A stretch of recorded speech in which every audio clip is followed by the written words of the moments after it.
Hello, I'm Sean Kinder, Field Applications Engineer. And I'm Barry Oram, Field Application Engineer from Kinder Australia. Today we'll be discussing the K-Shore belt support system designed to combat these issues.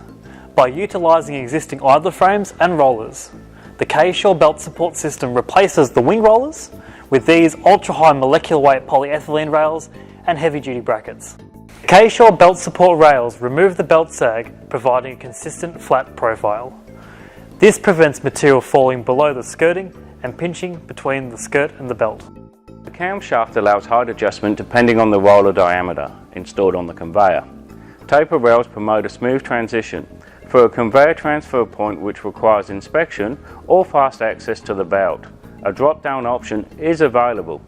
Available in 2 metre assemblies to suit all belt widths. The system requires no pre-engineering, adjustments or special modifications. The outcome is successfully controlled spillages and contained dust emissions. Thanks for watching our video on the K-Shore belt support system.